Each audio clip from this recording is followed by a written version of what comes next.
नमस्ते दोस्तों, आज हम एक बहुत ही इंपॉर्टेंट टॉपिक डिस्कस करने वाले हैं गैम 5 सेकेंड एडिशन का रिस्क बेस्ड अप्रोच। अगर आप फार्मा, बायोटेक, क्यूए, क्यूसी या वैलिडेशन फील्ड में हो तो ये वीडियो आपके लिए गेम चेंजर हो सकता है। तो चलिए शुरू करते हैं। सबसे पहले बात करते हैं इंटरनेशनल रेगुलेशंस की, जो जीएक्सपी कंप्यूटराइज सिस्टम पे अप्लाई होती है। 21 सीएफआर पार्ट 11 ये इलेक्ट्रॉनिक्स रिकॉर्ड और सिग्नेचर के लिए है। आपके सिस्टम में ऑडिट ट्रेल, यूजर एक्सेस और डेटा इंटीग्रिटी होनी चाहिए। Second 21 CFR part 211 manufacturing processes के लिए सिस्टम वैलिडेटेड होने चाहिए। EU annexure 11 validation, audit trail, backup, change control सब मैंडेटरी है। ये सब रेगुलेशंस चाहते हैं कि आपका system risk based validation follow करे।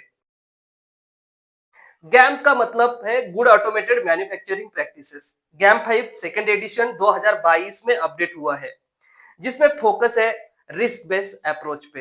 इसका मतलब है आपको हर सिस्टम को एक जैसा वैलिडेट नहीं करना है। आपको देखना है कि कौन सा पार्ट ज्यादा रिस्क में है और कौन सा कम। जहां रिस्क ज्यादा है वहां टेस्टिंग, डॉक्यूमेंटेशन भी ज्यादा होने चाहिए। गैम 5 सिस्टम लाइफ साइकिल का एक गैम 5 सिस्टम लाइफ साइकिल एक स्ट्रक्चर फ्रेमवर्क है जो इंश्योर करता है कि कंप्यूटराइज सिस्टम कंप्लायंट, कंसिस्टेंट और कंट्रोल में हो। चलिए स्टेप बाय स्टेप समझते हैं। इसमें पहला फेज आ जाता है कंसेप्ट फेज।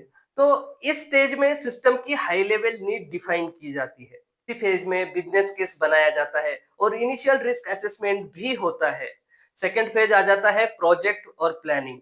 तो प्रोजेक्ट और प्लानिंग में प्रोजेक्ट के objective, roles and responsibilities define किए जाते हैं।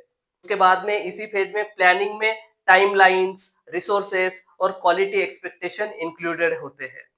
थर्ड फेज आता है रिक्वायरमेंट एंड स्पेसिफिकेशन। यहाँ user requirement specifications, functional specification, design specifications बनाए जाते हैं। इसका एनालिसिस भी इसी फेज में डिटेल में होता है। कॉन्फ़िगरेशन और डेवलपमेंट अगला फेज। इसमें of the self software configure किया जाता है या बिस्पोक सॉफ्टवेयर डेवलप किए जाते हैं। सोर्स कोड लिखना, कॉन्फ़िगरेशन सेटअप, ये सब यहाँ होता है। पांचवा जो हमारा आता है फेज वो है वेरिफिकेशन एंड टेस्टिंग फेज। तो डेवलप्ड और कॉन्फ़िगर्ड सिस्टम की फंक्शनैलिटी टेस्ट की जाती है यहाँ पे। Unit testing, integration testing, system testing और यूजर एक्सेप्टेंस टेस्टिंग, जिसे हम यूएटी कहते हैं, यहीं पे इंक्लूडेड होती है। छठवां फेज आता है six phase release. Final approval के बाद सिस्टम को प्रोडक्शन इन्वायरमेंट में रिलीज किया जाता है। एसओपीज, ट्रेनिंग्स और सपोर्ट प्लान रेडी होने चाहिए। सातवां फेज आता है ऑपरेशंस। यहाँ सिस्टम डे टू डे में यूज होता है। चेंज कंट्रोल, पेरियोडिक रिव्यू और इंसिडेंट मैनेजमेंट फॉलो होते हैं। अगला फेज आता है रिटायरमेंट। ये आखिरी फेज होता है। इसमें जब सिस्टम ऑब्सोलेट हो जाता है तो रिप्लेस करना होता है, तो प्रॉपर डीकमीशनिंग की जाती है। डाटा माइग्रेशन और आर्काइवल इंश्योर किया जाता है। अभी सेक्शन 4। आपको हर सिस्टम के लिए इक्वल एफर्ट नहीं लेना है। जैसे अगर आपका सिस्टम प्रोडक्ट रिलीज या पेशेंट सेफ्टी से रिलेटेड है तो टेस्टिंग डीप होनी चाहिए। अगर सिस्टम ट्रेनिंग शेड्यूलर है जिसका डायरेक्ट जीएक्सपी इंपैक्ट नहीं है तो बेसिक वैलिडेशन चलेगा। This is called scalable validation approach. ये अप्रोच क्वालिटी रिस्क मैनेजमेंट पे बेस्ड है।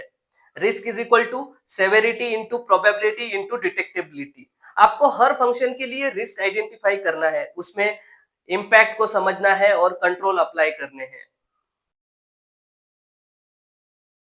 रिस्क असेसमेंट करने के लिए कुछ कॉमन टूल्स होते हैं, जैसे FMEA, failure mode effective analysis, risk matrix, impact versus likelihood. FMEA, इस मेथड में हम पॉसिबल फेलियर को आइडेंटिफाई करते हैं, उनके इफेक्ट और कॉज को लिखते हैं, सेवेरिटी, अकरेंस और डिटेक्शन को रेटिंग करते हैं 1 से 10 की स्केल में।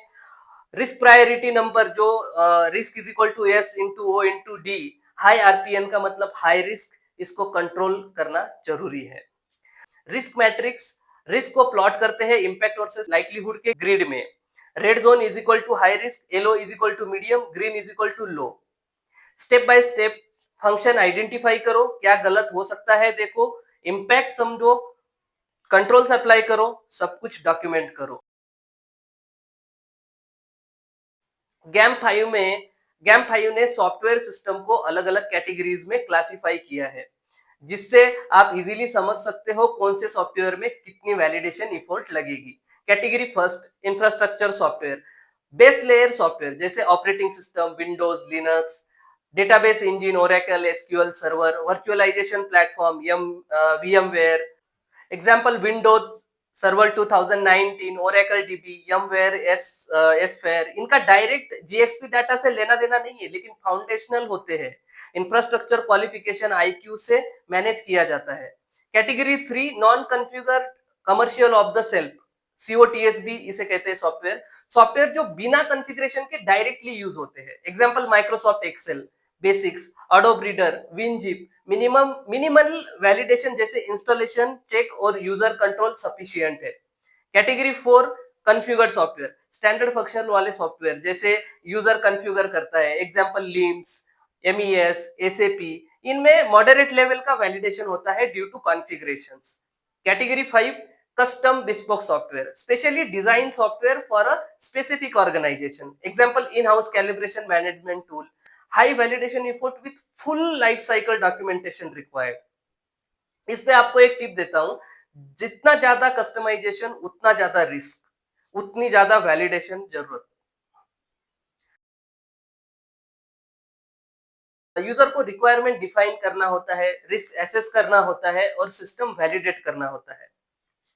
सप्लायर क्या करते हैं, डिजाइन डॉक्स देते, डॉक्यूमेंट्स देते हैं, टेस्टिंग रिपोर्ट शेयर करते हैं, ऑडिट्स में सपोर्ट करते हैं। आप सप्लायर के डॉक्यूमेंट को लिवरेज कर सकते हो, स्पेशली कैटेगरी 3 और 4 के लिए।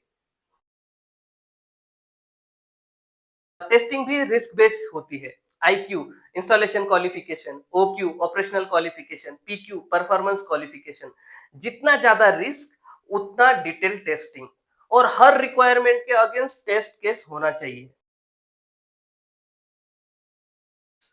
हर छोटी सिस्टम को ओवर वैलिडेट मत करो, सिस्टम ऑटोमेट करो, डॉक्यूमेंटेशन सिंपल रखो लेकिन ट्रेसेबल हो। यही है गैम 5 का modern approach, cost effective compliance. Infrastructure भी वैलिडेट होना चाहिए, बैकअप और रिकवरी प्लान्स होने चाहिए, एक्सेस कंट्रोल होना चाहिए, डिजास्टर रिकवरी के लिए प्लान होने चाहिए। इसके लिए आप आईएसओ 27001, 27001 और आईटीआईएल जैसे स्टैंडर्ड को फॉलो कर सकते हो। स्प्रेडशीट भी अगर जीएक्सपी डाटा हैंडल करते हैं तो वैलिडेट करना जरूरी है। फार्मूलाज लॉक करो, ऑडिट ट्रेल एनेबल करो, एक्सेस कंट्रोल लगाओ, वर्जन कंट्रोल मेंटेन करो। दोस्तों, अगर आपको ये गैम्प रिस्क बेस्ड अप्रोच का ओवरव्यू यूजफुल लगा हो तो वीडियो को लाइक करो, शेयर करो और चैनल को सब्सक्राइब करना मत भूलना। आपको किस मॉड्यूल पे डिटेल वीडियो चाहिए, कमेंट में जरूर बताएं। मिलते हैं नेक्स्ट वीडियो में। जय हिंद।